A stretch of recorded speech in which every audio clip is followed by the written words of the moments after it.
Alright, welcome back to Miss B Makes It Easier. And do note, today is really hot, it's sweltering, it's like 90 degrees Fahrenheit.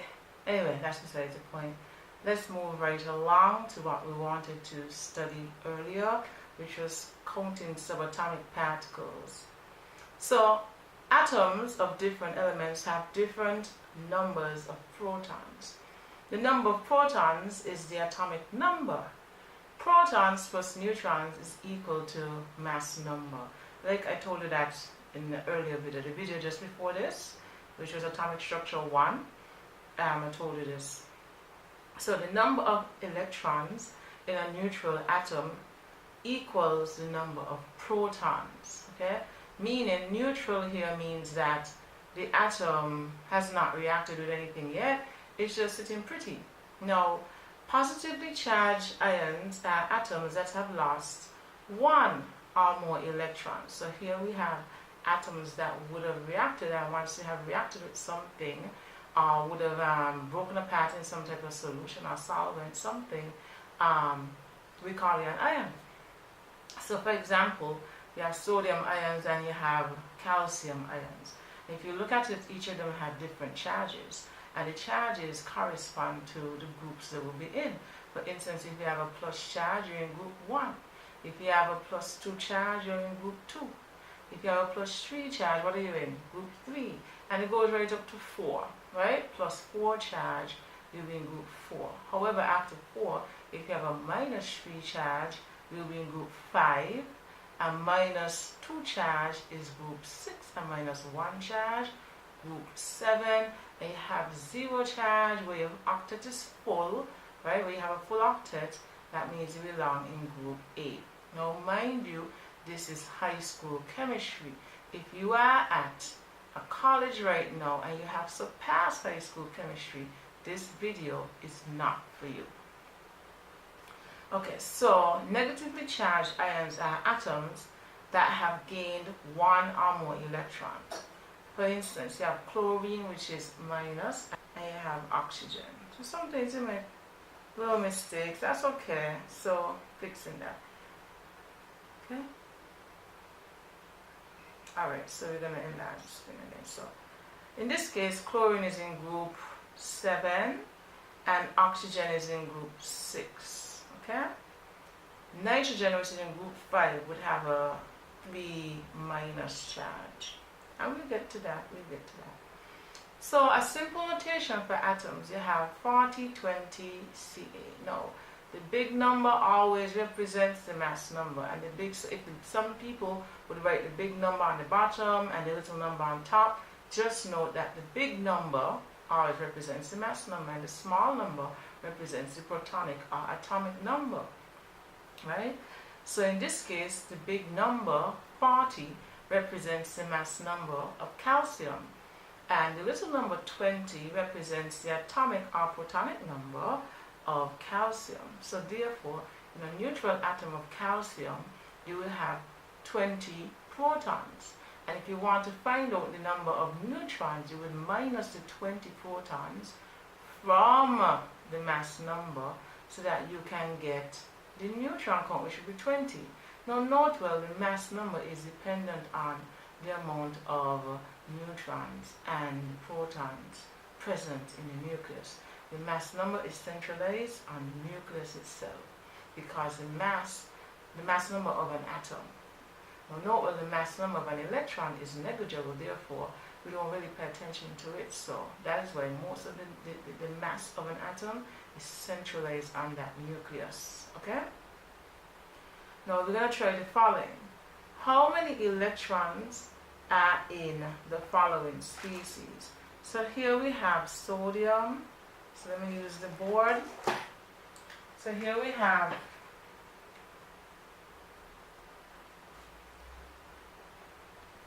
sodium. We have Na, 23 and 11, and then we have sulfur,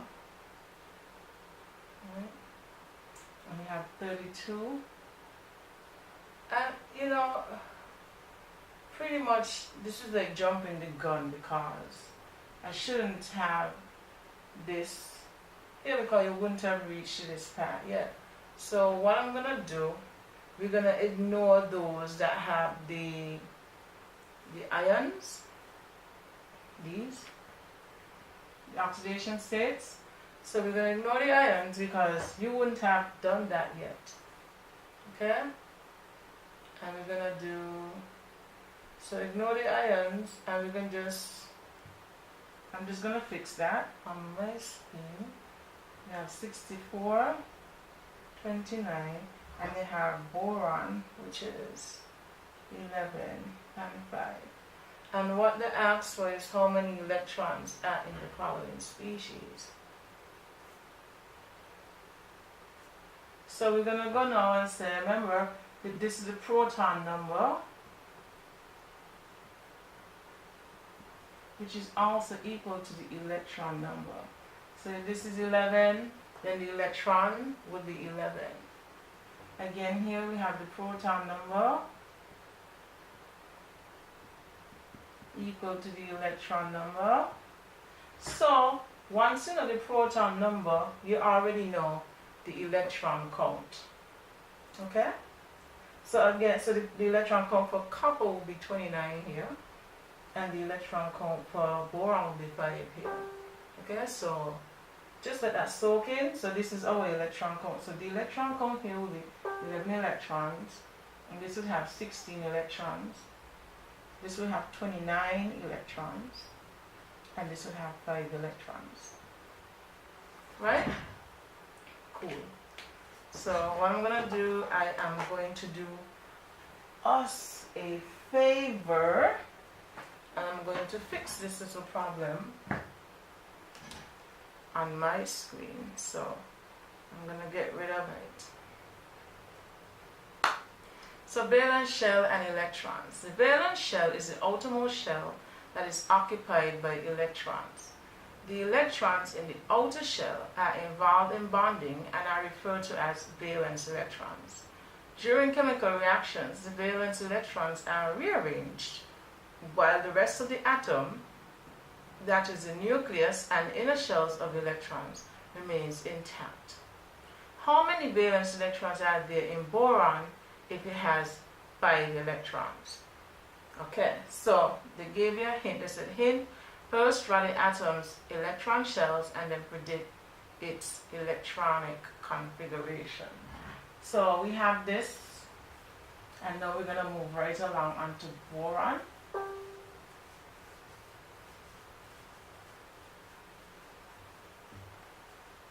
So it said that boron has 5 electrons. So we could write boron, go 5 electrons. And we already know that once you have boron, and you could write it like this sometimes too. You could write the B for the symbol for boron, and you could still write your protons in here. So we know that, well, let's just say it has 5, because we know 5 electrons. And we know in the first shell can hold a maximum of 2 electrons. So therefore, we can just minus 2 from here, and we're going to be left with 3 electrons. And so in our outermost shell, we will have 3 electrons. Okay, and so the electronic configuration for this will be 2.3. So we know that boron is in period 2, and it is in group 3, because we know that. So here, group 3. Okay? Great. So it says, how many valence electrons are there in boron? And remember, the valence electrons are those electrons present in the outermost shell. So therefore, there are 3 valence electrons. Okay? Now, isotopes are atoms of the same element which have different mass numbers. Isotopes of an element have the same number of protons and electrons. The difference in mass numbers for the isotopes of an element is due to the different numbers of neutrons in their nuclei.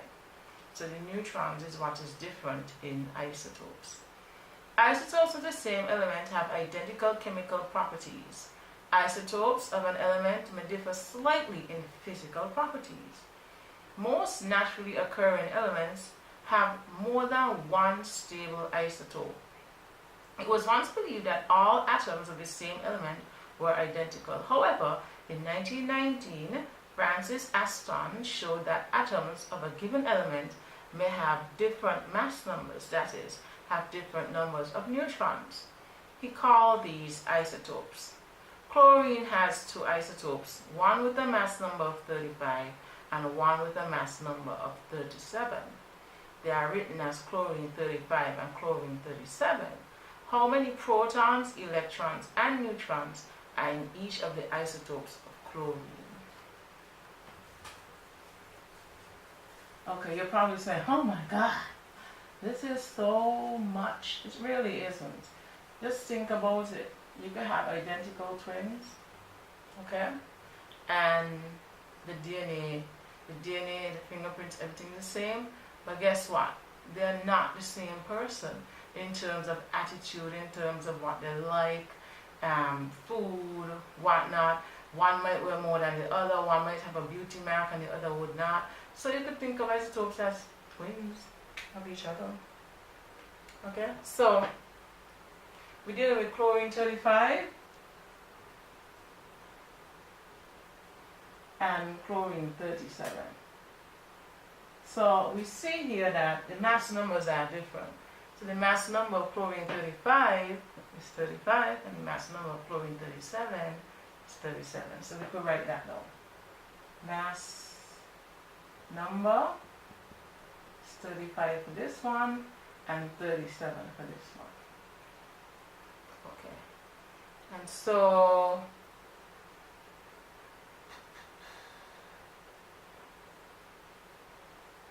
how many protons or something is missing? Okay, so if you had a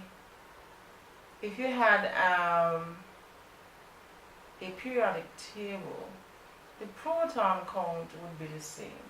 So on the periodic table, I'm just going from memory, you have a proton count of 17.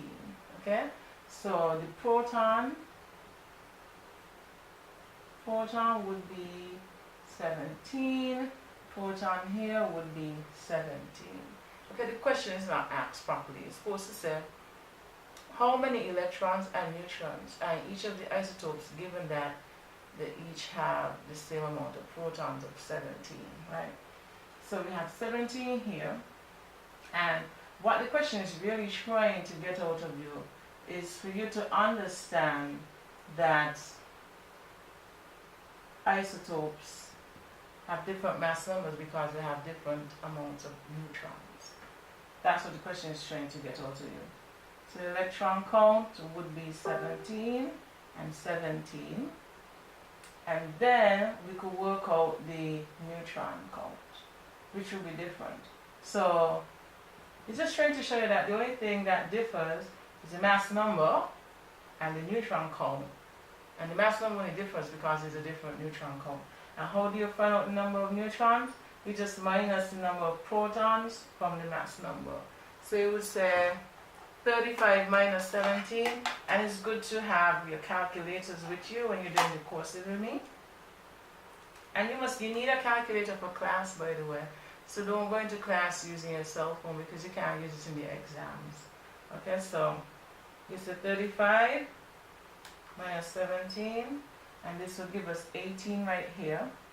And so you say 37 minus 17, this one is easy, this will give us 20. Okay? So that is what it's trying to tell you, that they are twins. So what I'm going to do too is come on out and just fix it. How many electrons and neutrons are in each of the isotopes of chlorine, given that they both have a proton count of 17. Okay, so that's a better question. Good, good. Okay, so moving along. Isotopes may occur naturally or be artificially or synthetically made. Artificial isotopes are made by bombarding atoms, or more correctly, nuclei with neutrons or high energy charged particles. Most artificial and some naturally occurring isotopes have unstable nuclei. Isotopes with unstable nuclei are radioactive. Some examples of radioactive isotopes are 14, 6 carbon, 2411 sodium, 235 92 uranium, 6027 cobalt, etc. The asterisk denotes artificially produced isotopes. Radioactivity was artificially discovered by Henry Becquerel in 1896. Radioactive isotopes spontaneously eject from their nuclei alpha particles, beta particles, and gamma radiation. When radioactive isotopes eject particles and radiations, they become more stable. The emission of both alpha particles and beta particles change the number of photons in the nucleus. A different kind of atom is therefore produced. And we're going to learn more about this later on. I don't know if it's here in this. So, the composition of an isotope is usually written as follows. AZE, where A represents the mass number, Z represents the atomic number, and E represents the symbol of the element.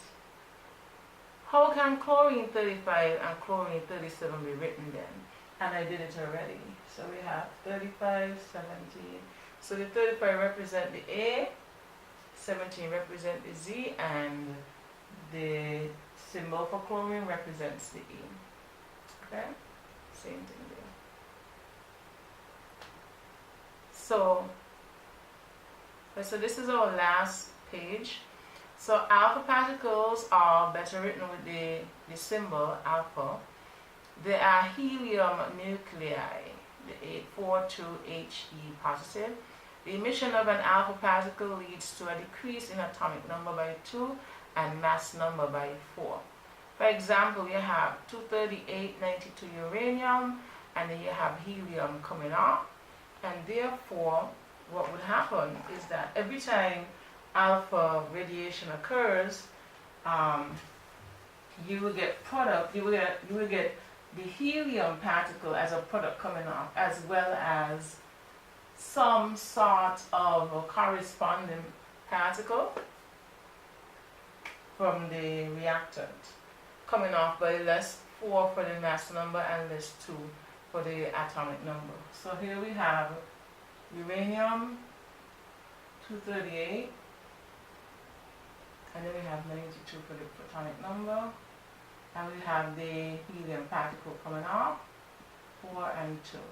And the question already gave us this particle coming off, so what will come off is 238 minus 4, and this would be 92 minus 2. And so you would write it like that so you could get all the points on the test.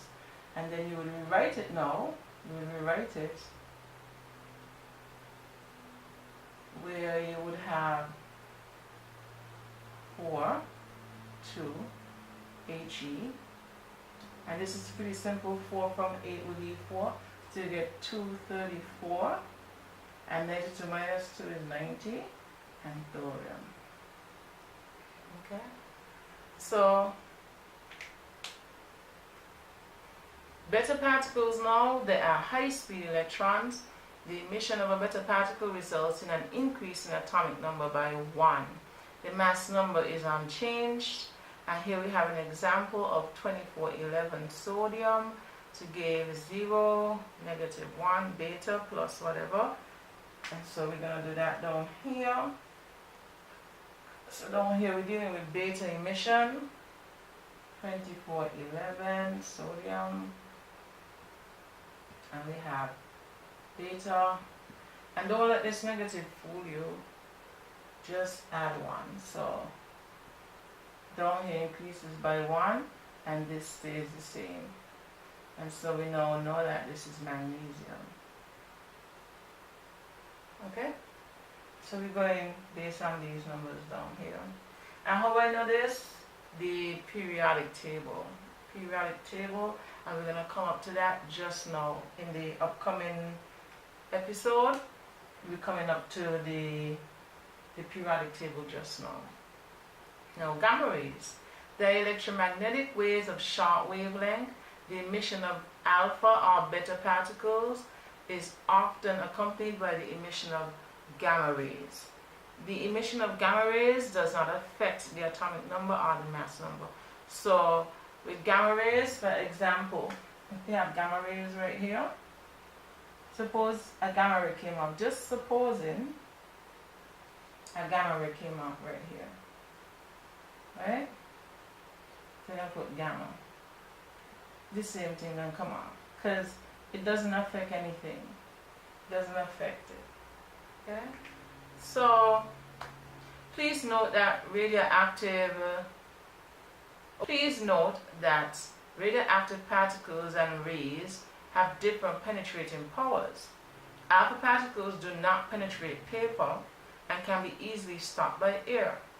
Beta particles can penetrate paper but are stopped by aluminum sheets. And gamma particles is the strongest of them all and can penetrate all of the above, including slabs of concrete or lead and considerable thickness of elements with high atomic mass.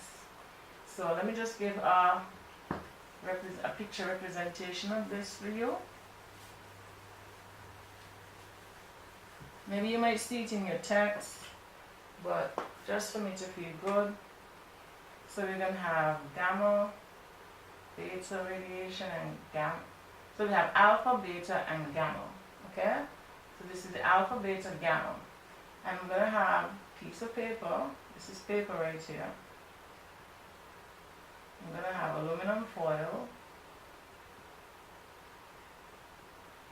And right here, I'm going to have some lead. Okay? Lead or concrete block. Okay? And just so you can see what I'm talking about, alpha would go no further than the paper, beta would penetrate the paper but would go no further than the aluminum, and gamma would go through all of these and might pass through some of that depending on the thickness. That's how strong gamma is. So be careful around that because they could destroy your cells. Okay, so there you have it. Thanks for watching me. Thanks for looking at this episode, the Atomic Structure Part 2. I hope this helped. If you have any questions, put them in the comment section. Like, subscribe, and again, comment. Do what you have to do. You could always contact me if you want to. I'll always answer. What else is there to say? Just make sure you study and look out for my new series coming up soon. The math that you would need in science and math in general. I'm going to be doing that because I just love you guys, and I think everybody deserves an education even when they can't afford it and stuff like that. Love y'all to the max. See you. It's 90 degrees Fahrenheit. I gotta go in this heat. I gotta brave the storm. I'm sweating, and this is an AC room. This room is AC. There's a ventilator. Everything is going on. I'm still sweating. Oh my God. Anyway, see you on the flip side, peeps. Enjoy your life. Don't take it too seriously. Bye.